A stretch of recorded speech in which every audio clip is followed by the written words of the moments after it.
Hooty Hoots, Mr. Owl, Archimedes, Hedwig, Hooters? That might be something different. With the introduction of Strixhaven, we finally get to see some fluffy owlkins? Owlins. Alvin?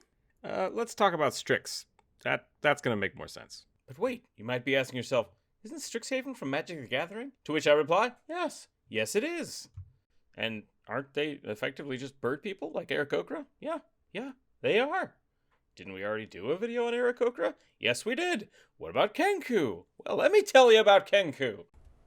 Kenku are more akin to werewolves than they are to actual birds, and are somehow still able to be a better bird race than the actual goddamn birds that come from the plane of air.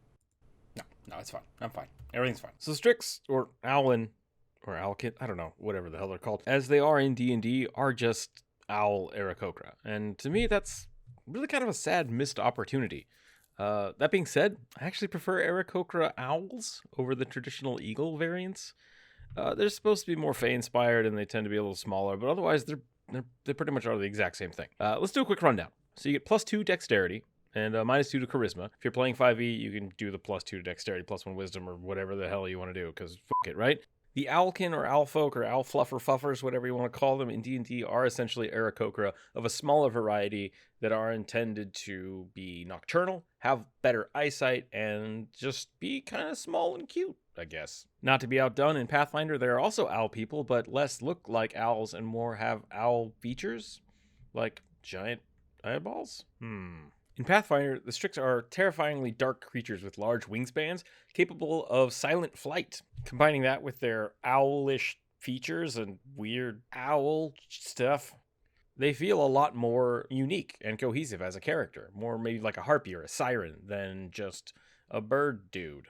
The downside to that is that everyone is terrified of them, and they tend to be quite hostile towards the dark, feathery death machines that the Strix are. They see better than most humans in low light and dim light situations, as well as having better than most dark vision. It's not quite as good as Drow dark vision, but you don't get the sunlight sensitivity, which is pretty awesome. Pathfinder even allows you to have bonuses to your perception checks as long as you're in low light situations. D&D goes a step further by giving the Owlfolk a ritual cast version of Detect Magic, and as a cool little feature to that, if you do have spell slots, you can cast that ritual spell with any of those spell slots, so that's awesome. But if the whole basis for this variant or race is supposed to be their amazing eyesight, why not just give them the magical sight naturally? If you want them to be more Fae-inspired, I don't see why this couldn't just be a permanent option. Pause for a second. Hey, it's Rook from the future. As of editing this video, they actually removed this from the Unearthed Arcana, so that was dumb. I don't know. Just play it how you want. I would absolutely keep this. Maybe with some caveats.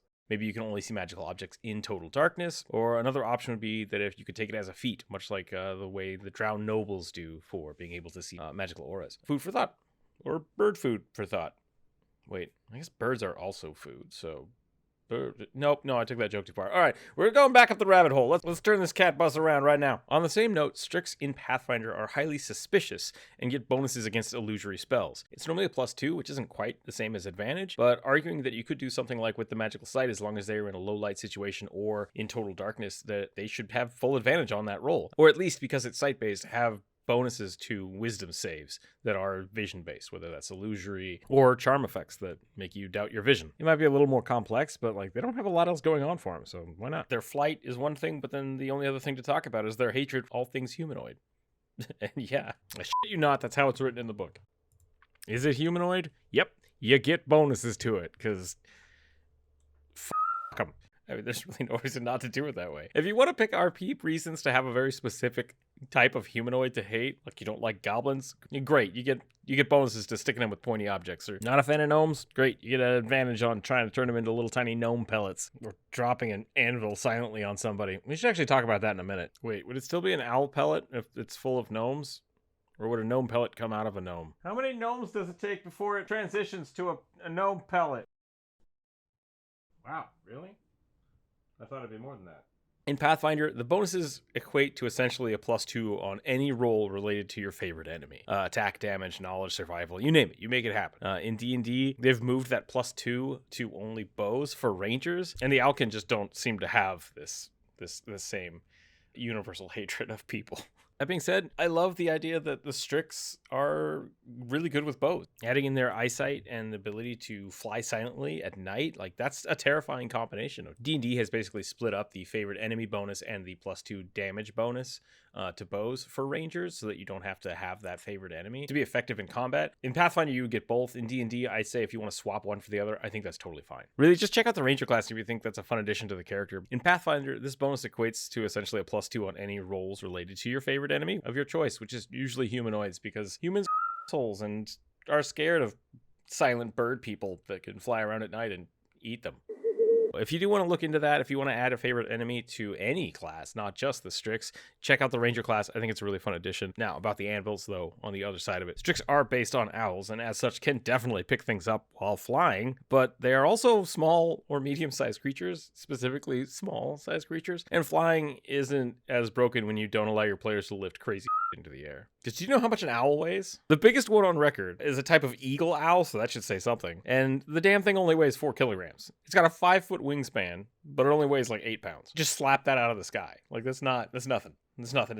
It's tiny. Mostly floof, I think, is a great way to describe your character if you want to play Strix, regardless of it's Pathfinder or D&D. So if you're going to play a small or medium Owlin, Owlfolk, Professor Thaddeus, I don't think you're going to be throwing that many orcs or anvils anytime soon. For my book, gliding and falling slowly might be possible if you're carrying something a smaller size than you, but probably not human-sized for any Strix. Even with a massive wingspan, it's still going to be difficult to carry a person, let alone like wear armor or carry heavy weapons and try to do that. I would force flight checks as well as massively reduce your speed. The Aarakocra might have a better time at this, as they are beefy wing boys that are apparently loud as fuck. I mean, you can either be silent or you can throw goblins. It's like, you gotta choose. Them's the breaks. My rough great horse owls can carry 4 times their weight. Oh boy, that's a lot. They weigh 3 pounds. All right, great horned owls weigh 3 pounds. 4 times 3 is like a small poodle. You know what? I'll do you one better. Here's a list of things that owls can't pick up. Heavy armor, a full-grown turkey, 1 jar of pickles, like a Costco pickle, a pressure cooker. This is starting to sound like a weird list of shit that's in my house. Fat goblins, my cat, he's a big boy. Actually, both of them are. Turns out he's owl-proof.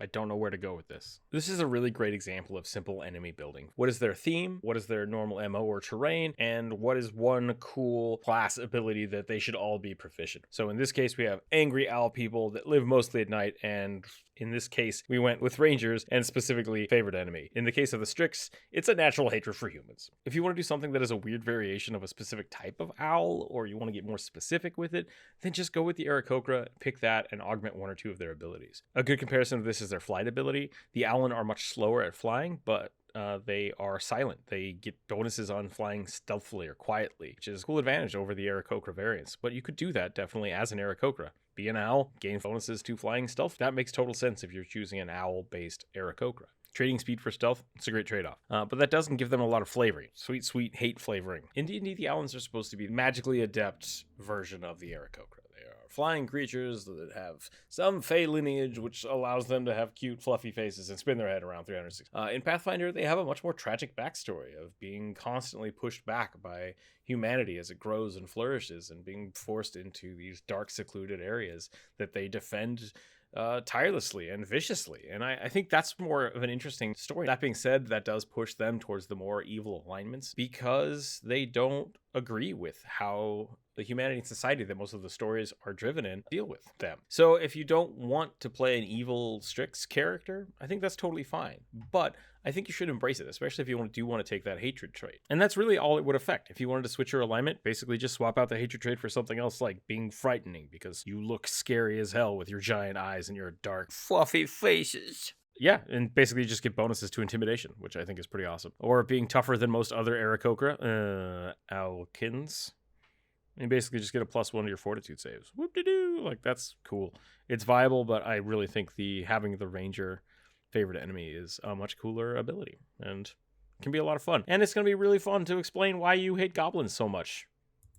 Maybe they turned one of your favorite cousins into a pillow or something. Can you use owl down to make a pillow? Holy crap, why has no one made a goose Aarakocra yet? That's it! That's all I got. That's all there is. Flippity flap. How many licks does it take to get to the center of a kobold? The world may never know. That's not YouTube appropriate. Thanks for watching, everybody. We've been streaming over on Twitch. If you want to go check that out, there should be a link down below as well. If you want to check out our Patreon page, we'll be putting more posts and options for Patreon members up here in the future. If you would like to support the channel, support the artists, support the rugby, yeah, go check out that Patreon page. I appreciate it. All of the Patreon members are amazing and wonderful, and I love when I can send them stickers and gifts and things. And I hope I can keep continuing to do that in the future. So thanks again. Stay happy, stay healthy, keep your dice on the table, and we'll catch you on the next video. Bye-bye. But Mr. Owl. Hoot hoot, motherfucker. What is that from? What is? I gotta look that up.